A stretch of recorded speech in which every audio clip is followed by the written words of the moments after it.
नमस्कार दोस्तों, जरा सोचिए। आप करोड़ों रुपए का एक महत्वपूर्ण कॉन्ट्रैक्ट साइन करते हैं।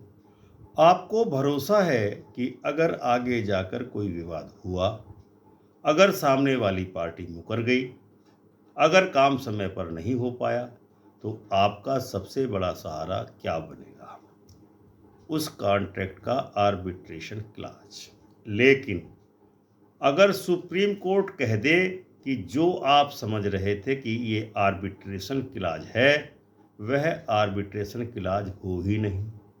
अगर कोर्ट कह दे कि यह क्लॉज सिर्फ एक बातचीत, एक मीटिंग, एक आंतरिक प्रक्रिया से ज़्यादा कुछ नहीं था, तो क्या होगा?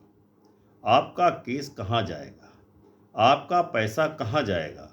आपका समय कहाँ जाएगा? और सबसे बड़ी सवाल कि क्या आपका पूरा कॉन्ट्रैक्ट कानूनी रूप से बेकार हो जाएगा? आज हम जिस केस को पढ़ने जा रहे हैं, वह किसी एक कंपनी का विवाद नहीं है, बल्कि यह फैसला उन लाखों कॉन्ट्रैक्ट पर असर डालता है जहां लोग सिर्फ ये सोच करके साइन कर देते हैं कि आर्बिट्रेशन क्लॉज लिखा है, लेकिन आर्बिट्रेटर आपको मिलेगा नहीं। सुप्रीम कोर्ट ने साफ कहा कि क्लॉज के अंदर आर्बिट्रेशन शब्द लिखा होने से वह आर्बिट्रेशन क्लॉज नहीं बन जाता। आज हम जानेंगे कि आखिर इस केस में हुआ क्या, हाई कोर्ट ने क्या कहा, सुप्रीम कोर्ट ने क्यों कहा कि यह आर्बिट्रेशन क्लॉज वैलिड क्लॉज नहीं है, और इसका असर हर व्यवसाय, हर अस्पताल, हर आईटी कंपनी, हर कॉन्ट्रैक्ट पर साइन करने वालों पर क्या पड़ेगा। तो दोस्तों, ये कानून नहीं, कॉन्ट्रैक्ट जगत की एक आंखें खोल देने वाली क्रांति की शुरुआत है। वीडियो को अंत तक देखें, क्योंकि आज आप सीखेंगे कि वह किसी भी कॉन्ट्रैक्ट का सबसे महत्वपूर्ण हिस्सा बनता है, आर्बिट्रेशन क्लॉज। यह मामला था मैसर्स एल्केमिस्ट हॉस्पिटल्स लिमिटेड बनाम ICT health technology services India private limited. Alchemist hospital ने 2018 में एक महत्वपूर्ण सॉफ्टवेयर इम्प्लीमेंटेशन एग्रीमेंट साइन किया विपक्षी के साथ। सॉफ्टवेयर का नाम था HINAI वेब सॉफ्टवेयर। यह एक उन्नत अस्पताल प्रबंधन प्रणाली थी जिसमें शामिल था मरीजों का डेटा, बिलिंग प्रोसेस, डायग्नोस्टिक्स और पूरी हेल्थ इंफॉर्मेशन की चेन। लेकिन समस्या शुरू हुई इम्प्लीमेंटेशन फेल होने पर। फिर दोबारा से इम्प्लीमेंटेशन किया गया, लेकिन फिर फेल हो गई। अस्पताल का डेटा बिगड़ गया, बिलिंग रुक गई, रिकॉर्ड सब गड़बड़ जाने में पड़ गए। आखिरकार अप्रैल 2020 में एल्केमिस्ट ने विवाद उठाया और क्लॉज 8.28 को इन्वोक कर दिया। यहीं से शुरू होता है पूरा विवाद।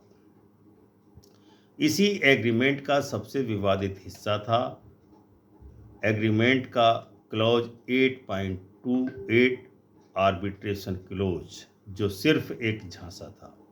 इसमें लिखा था पहले निगोशिएशन होगा, फिर मीडिएशन होगा। यदि 15 दिन में विवाद न सुलझे तो दोनों कंपनियों के चेयरमैन मिलकर के आर्बिट्रेशन करेंगे।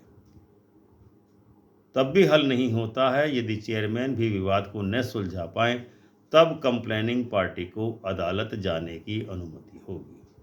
पहली नज़र में ये आर्बिट्रेशन क्लॉज जैसा लगता है, लेकिन सुप्रीम कोर्ट ने कहा कि यह आर्बिट्रेशन क्लॉज नहीं, यह मात्र इंटरनल डिस्प्यूट मैकेनिज्म है। हाई कोर्ट ने कहा कि यह क्लॉज बाइंडिंग नहीं है। चेयरमैन आर्बिट्रेटर नहीं हो सकते क्योंकि वे न्यूट्रल थर्ड पार्टी नहीं हैं। निर्णय फाइनल और बाइंडिंग नहीं है। यह सिर्फ एक एमिकेबल सेटलमेंट अटेम्प्ट है। 15 दिन बाद कोर्ट में जाने का विकल्प दिखाता है कि पार्टीज ने आर्बिट्रेशन का अंतिम निर्णय का मंच नहीं माना है। हाई कोर्ट ने सेक्शन 11 (6) पटिशन रिजेक्ट कर दी और कहा कि आर्बिट्रेटर नियुक्त होने से मना कर दिया। अब सुप्रीम कोर्ट में जब मामला पहुंचा, तो सुप्रीम कोर्ट को यह तय करना था कि क्या क्लॉज 8.28 वास्तव में आर्बिट्रेशन क्लॉज है या सिर्फ एक अनौपचारिक मीटिंग का क्लॉज भर है। और यहीं पर कानून का सबसे भारी गोला तोप से दागा गया सुप्रीम कोर्ट के द्वारा। सुप्रीम कोर्ट ने कहा, आर्बिट्रेशन क्लॉज वैलिड होने के लिए सेक्शन 7 के अनुसार स्पष्ट इरादा हो कि विवाद आर्बिट्रल ट्रिब्यूनल में जाएगा। ट्रिब्यूनल इंडिपेंडेंट और न्यूट्रल हो। ट्रिब्यूनल को अवार्ड का जो अवार्ड है वो फाइनल और बाइंडिंग होगा। पार्टीज को सुनवाई का अधिकार मिलेगा। क्लॉज आर्बिट्रेशन को फाइनल डिस्प्यूट रिजोल्यूशन मैकेनिज्म की तरह दर्शाया जाए। अब हम देखते हैं कि क्लॉज 8.2 इस एग्रीमेंट का क्या कहता था। चेयरमैन आर्बिट्रेशन करेंगे, लेकिन वे न्यूट्रल थर्ड पार्टी नहीं है, उनका निर्णय फाइनल नहीं है। अगर विवाद न सुलझे तो पार्टीज कोर्ट जा सकती हैं, यानी आर्बिट्रेशन बाइंडिंग स्टेप नहीं है। तो सुप्रीम कोर्ट ने इसके बाद ये फाइंडिंग दी कि यह आर्बिट्रेशन क्लोज वास्तव में कानूनी रूप से पोषणीय नहीं है।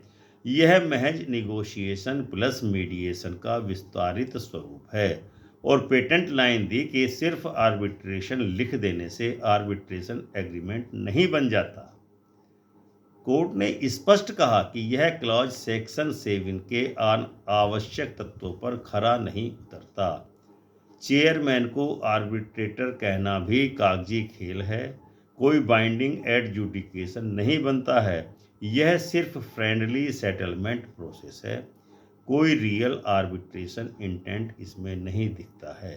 इसीलिए आर्बिट्रेटर नियुक्त नहीं किया जा सकता, जिसका परिणाम ये हुआ कि अपील पूरी रूप से डिसमिस हो गई। केस सिविल कोर्ट में चलेगा। इस फैसले का भविष्य में एग्रीमेंट और आर्बिट्रेशन पर बहुत बड़ा व्यापक प्रभाव होने वाला है। इसीलिए ये फैसला ऐतिहासिक फैसला है सुप्रीम कोर्ट का। नंबर 1, भारत के कॉन्ट्रैक्ट ड्राफ्टिंग इंडस्ट्री में भूकंप आएगा। हजारों कॉन्ट्रैक्ट ऐसे हाफ बेक्ड आर्बिट्रेशन क्लोज से भरे पड़े हैं, वे सभी अब अदालत में चैलेंज हो सकते हैं। नंबर 2, कंपनियां अब हर क्लॉज सावधानी से लिखेंगी, अब ड्राफ्टिंग में क्लैरिटी अनिवार्य है।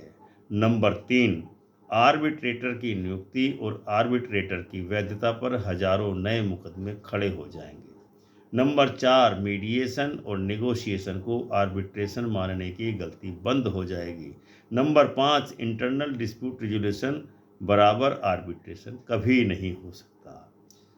आम आदमी, कंपनियों और उद्योगों के लिए इस फैसले ने एक कड़ा संदेश दिया है कि अगर आप डॉक्टर हैं, अस्पताल चलाते हैं, सॉफ्टवेयर कॉन्ट्रैक्ट करते हैं, बिल्डर हैं, सप्लायर हैं, मैन्युफैक्चरर हैं, तो याद रखिए आर्बिट्रेशन तभी वैलिड है जब एक न्यूट्रल और तीसरा आर्बिट्रेटर हो, उसका निर्णय बाइंडिंग हो, क्लॉज में स्पष्ट लिखा हो कि dispute shall be referred to arbitration.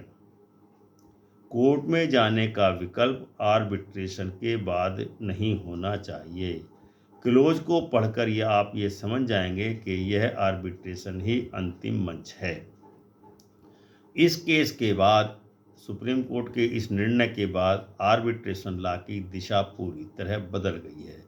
Supreme court ने ड्राफ्टिंग स्टैंडर्ड को एक नए स्तर पर ले जाकर कह दिया है कि आर्बिट्रेशन क्लॉज ड्राफ्टिंग अब बच्चों का खेल नहीं रह गया है। तो दोस्तों, कॉन्ट्रैक्ट की एक एक लाइन, एक एक शब्द, एक गलत क्लॉज आपके करोड़ों रुपए, आपकी इज्जत, आपकी कंपनी की साख को कानूनी बर्बादी में बदल सकता है। मैसर्स एल्केमिस्ट केस हमें यह सबक देता है कि कभी भी कॉन्ट्रैक्ट पर साइन करते समय उसके आर्बिट्रेशन क्लॉज को 3 बार पढ़िए, 4 बार पढ़िए, जब तक समझ में ना आए तब तक पढ़िए, क्योंकि कौन सा न्याय मंच आपका भाग्य तय करेगा यह एक उसी शब्द पर निर्भर करता है।